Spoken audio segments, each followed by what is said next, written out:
అమ్మాయి ప్రేమ పార్ట్ 8. అందరూ రవిని చూసి షాక్ అవుతారు. రిషి, అది బాబాయ్ రవి. నువ్వు కాదు. సర్యు, ఏం జరుగుతుంది ఇక్కడ? సర్యు, డాడీ వీళ్ళు నన్ను ఏడిపిస్తున్నారు చూడు అని ఏడుస్తున్నట్టు యాక్షన్ చేస్తుంది. రవి, ఎవర్రా నా చిట్టి తల్లిని ఏడిపించేది? తోలు తీస్తా. సంధ్య, అంకుల్ అసలు ఏం జరిగిందంటే? వైషు, సంధ్యాని చెప్పకుండా ఆపేస్తారు. రిషి, విరాట్ అన్నయ్యకి విషయం తెలిస్తే బాబాయ్కి కూడా తెలిసి ఉంటుంది. వాళ్ళ మధ్య సీక్రెట్స్ ఉండవు. సంధ్య షాకింగ్గా అలానే చూస్తూ ఉంటుంది. రవి, రేయ్ నా చిట్టి తల్లిని అల్లుడిని ఏమైనా అంటే ఊరుకోను. అర్జున్, అంతేలే బాబాయ్, కొడుకుల కన్నా అల్లుడే ఎక్కువ నీకు. పో, ఇది తూచ్. రవి, చాలే ఓవరాక్షన్ ఆపి వాళ్ళని వదిలేసి వెళ్ళి పడుకోండి. అందరూ అలా వెళ్ళిపోతున్నారు. సంధ్యకి తిక్క ఎక్కువ అయిపోయి రవి దగ్గరికి వెళ్ళి, సంధ్య, అంకుల్ సర్యుని ఇంత నైట్ అలా మహేష్తో చూసి మీకు కోపం రాలేదా? అలా తనని వదిలేసి వచ్చేశారు. ఒక మాట కూడా అననివ్వలేదు ఎవరిని. రవి, కోపం ఎందుకు? సర్యు మహేష్ ఒకరినొకరు ఇష్టపడుతున్నారు అని నాకు తెలుసు. ఇప్పుడు తను మహేష్ని కలవటానికి వెళ్తున్నానని నాకు చెప్పే వచ్చింది. నా పిల్లల మీద నాకు నమ్మకం ఉంది. పిల్లలంటే సర్యు ఒకటే కాదు, మహేష్, విరాట్, అర్జున్, శ్రావణి అందరూ నా పిల్లలే. వాళ్ళ మధ్య భేదాలు ఉండవు, ప్రేమ తప్ప. ఇంక వెళ్ళి పడుకో అమ్మా, లేట్ అయింది. సంధ్య ఏం చేయలేక రూమ్కి వెళ్ళిపోయింది. జగదీష్, ఏరా ఒక్కరోజు నేను శ్రావణి తోటలో కనిపిస్తే ఎంత ఆడుకున్నావురా నన్ను? రిషి, చిన్నగా అడుగుతావే బావా, గట్టిగా అడుగు. సర్యు, ఓయ్ డాడీ ఏం చెప్పాడు? వైషు, ఏం చెప్పాడు మాకు వినపడలేదు. మహేష్, మావయ్య వైషు ఏదో అంటున్నాడు. వైషు, ఏం లేదు బాబాయ్ అని అటు తిరుగుతాడు. అక్కడ ఎవ్వరూ ఉండరు. ఆగరా నువ్వు అని మహేష్ వెంట పడ్డాడు. కాసేపు అలా సరదాగా ఆడుకొని మాట్లాడుకొని పడుకోవడానికి వెళ్ళిపోయారు. సంధ్య రూమ్కి వెళ్ళి అటు ఇటు తిరుగుతూ ఆలోచిస్తుంది. ఫ్రెండ్, ఏంటి అంతగా ఏం ఆలోచిస్తున్నావు? సంధ్య, అసలు ఇది ఫ్యామిలీయా? నో, నాకు అర్థం కావట్లేదు. కొంచెం అసూయగా కూడా ఉంది నాకు ఇలాంటి ఫ్యామిలీ లేదు అని. ఫ్రెండ్, అయితే మహేష్ని వదిలేస్తావా? సంధ్య, అది జరగని పని. మహేష్ నావాడు, నాకు మాత్రమే సొంతం కావాలి. ఫ్రెండ్, అది ఎలా?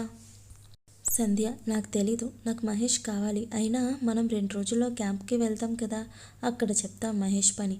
నా దగ్గరికి ఎలా వస్తాడో చూడు. ఉండు, చెప్పటం మర్చిపోయానండి. మన మహేష్ గారు ఒక డాక్టర్.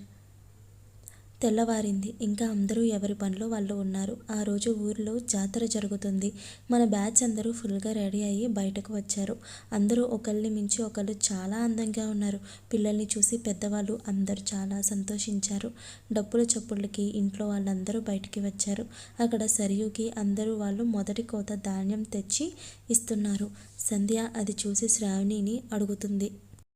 సంధ్య, అదేంటి శ్రావణి, అందరూ ధాన్యం సర్యుకి ఇస్తున్నారు? శ్రావణి, అది ఈ ఊరి ఆచారం.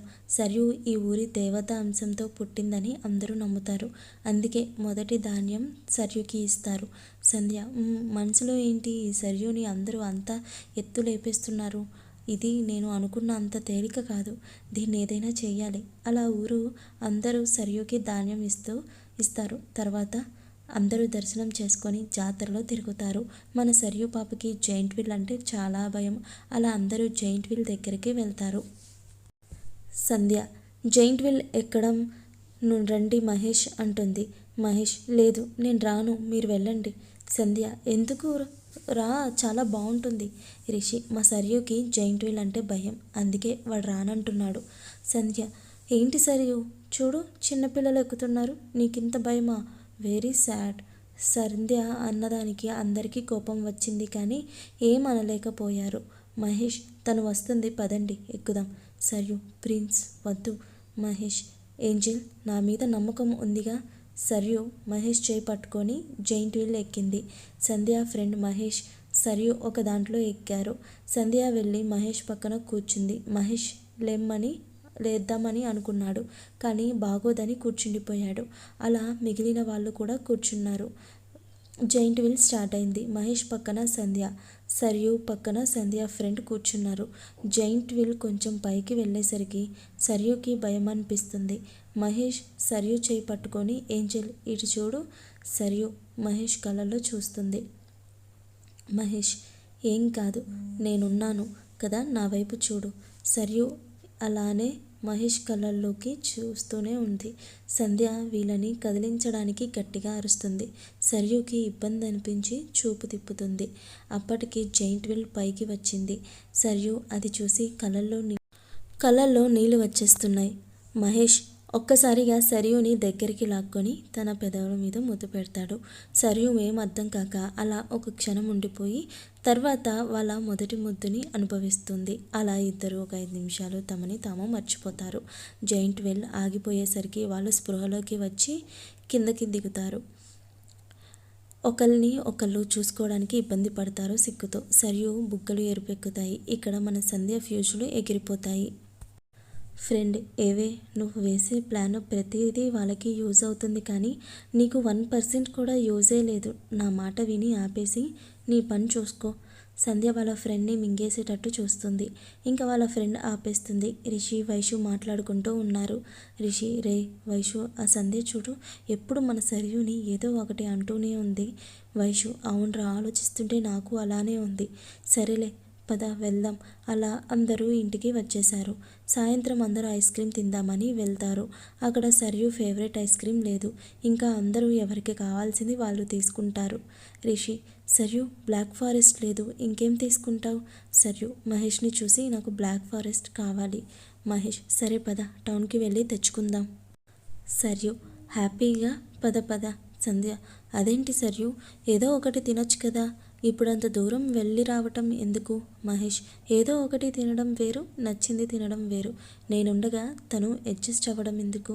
అలా చెప్పి మహేష్ సర్యుని తీసుకొని వెళ్ళిపోతాడు. రిషి, రే వైషు, డౌట్ లేదురా, ఈ సంధ్య కావాలని సర్యుని టార్గెట్ చేస్తుంది. వైషు, ఎందుకంటావు? రిషి, మేబీ మహేష్ కోసమేమో. అది బావవైపు చూసే చూపే నాకు తేడాగా అనిపిస్తుంది. వైషు, అయ్యుండొచ్చు. రిషి, వైషు, మరేం చేద్దాం? రిషి, ఆలోచిద్దాం ఒక వారం తర్వాత. సర్యు మహేష్ని సంధ్య తీసుకెళ్లిన వైపు బాధగా చూస్తుంది. తను కన్న కలలన్నీ అలా ఒక్కొక్కటికి గుర్తుకు వచ్చి అవి నెరవేరవు అని తెలిసి విలవిలలాడిపోతుంది. తన ప్రాణం తన నుంచి ఎవరో లాక్కుంటున్నారని అనిపిస్తుంది సర్యుకి. తన ప్రాణం పోతే బాగుండు అని అనుకుంటుంది. అసలు ఆ వారం రోజుల్లో ఏం జరిగిందో నెక్స్ట్ ఎపిసోడ్లో చూద్దాం.